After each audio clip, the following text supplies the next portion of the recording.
শুনছো? কই তুমি? আমার ফোনটা আমার কাছে একটু দিয়ে যাও না। এই তোমার ফোনে এত নোটিফিকেশন আসে কেন? কে মেসেজ করে তোমারে? সকালে একটা ছবি পোস্ট করছিলাম, সবাই কমেন্ট করতেছে কি খাইয়া এত সুন্দর হইলি। উত্তর দিয়ে দাও, সকালে স্বামীর মাথা খাই, সারাদিন স্বামীর রক্ত খাই। এবার আমার জন্মদিনে দুইটা গিফট দিবা। প্রথমটা হলো আইফোন 17 প্রো ম্যাক্স। থাক, বুঝতে পারছি, আর বলতে হবে না, দ্বিতীয়টাই আগে আনতে হবে। আরে বাবা, আমি তো দ্বিতীয়টার কথা বলিই নাই, তুমি আন্দাজে কি আনবা? আরে বাবা, আন্দাজে কেন আনবো? আগে পছন্দ করব, তারপরে দ্বিতীয় বিয়ে করে আনবো। এই আমার প্যান্টের পকেটে 20,000 টাকা ছিল, টাকা কি তুমি নিছো? আমারে কি তোমার চোর মনে হয়? আমি কেন তোমার টাকা নিব? টাকা তো তুই নিছিস, কিভাবে টাকা বের করতে হয় আমার জানা আছে। এই একা একা বিড়বিড় করে কি বলতিছো? বলতেছি শুটিং এর জন্য নকল টাকা আনছিলাম, এখন আবার নকল টাকা আনতে যাইতে হবে। কি ওগুলো নকল টাকা ছিল? আমার চেহারা যখন এতই খারাপ, তা দেখে শুনে একটা নায়িকারে বিয়ে করতে আমারে বিয়ে করছিলা কেন? মা পছন্দ করছে তাই তোমারে বিয়ে করছি, তা নাহলে তোমার মতো মোটা মেয়েরে কে বিয়ে করে? এক মিনিট, আমার ওজন মাত্র 50 কেজি, আমি মোটা হইলাম কোন দিক থেকে? দেখো, আমি তোমার শরীর নিয়ে কথা বলিনি, আমি বলছি তোমার মাথা মোটা। এই সুপ্রিয়া, মনোজের জন্য মেয়ে দেখতে গেছিলাম, মেয়ে কি পছন্দ হয়েছে?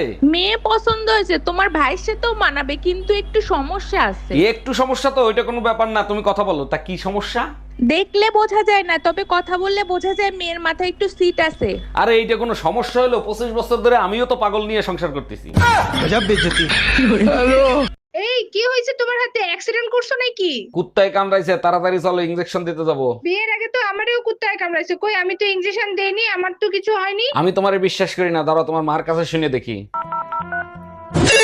হ্যালো আম্মাজান, আপনার মেয়েরে নাকি বিয়ের আগে কুত্তায় কামড়াইছে, তার কিছু হয় নাই? না জামাই, ওর কিছু হয় নাই, শুধু কুত্তাটা মারা গেছে। অরুণ ভাই, প্রায় আপনি একা একা সুন্দরবনে যান, আপনার কি ভয় লাগে না? ভয়ের কি আছে, প্রকৃতি যে কতটা তাণ্ডব সহ্য করে সেটাই অনুভব করতে যাই। যদি বাঘ ভাল্লুক সামনে আসে তখনও কি আপনি ভয় পাবেন না? আরে ভাবি, যার ঘরে বউ শাশুড়ি আছে সে কি বাঘ ভাল্লুক ভয় পায় নাকি? তুমি ভয় পাবা কেন? তুমি তো শিবপাঞ্জির বংশধর, আগের থেকে গাছের মাথায় উঠে বসে থাকো। কিরে টুম্পা, ছ্যাঁকা খাইয়ে পাগল হয়ে গেলি নাকি? নাকি নতুন আবার প্রেমে পড়ছিস? এত খুশি খুশি লাগতেছে কে? না অরুণ ভাই, প্রেমে পড়ি নাই, তবে একটা বিষয় চিন্তা করে খুব ভালো লাগতেছে। বলিস কি, তাই নাকি? তা কি চিন্তা করে তোর এত ভালো লাগতেছে শুনি? 8-10টা প্রেম করছি, প্রত্যেকবারই ভাবছি ওরে ছাড়া আমি বাঁচবো না, কিন্তু আমি বেঁচে আছি। আচ্ছা অরুণ ভাই, আমি অমর হয়ে গেলাম না তো? এই কি হইছে তোমার? কোত্থেকে মাইর খায় আসলা? কে মারছে তোমারে? আহা, চৌধুরী সাহেব আমারে মারছে। চৌধুরী সাহেবের এত বড় সাহস হইলো কি করে? তোমার গায়ে হাত তোলে কি করছিলা তুমি? চৌধুরী সাহেব রে ইয়ার কি করে বলছিলাম, বউ নিয়ে সেন্ট মার্টিন যাচ্ছি, যাওয়ার পথে বউরে সমুদ্রে ধাক্কা দিয়ে ফেলায় দেবো।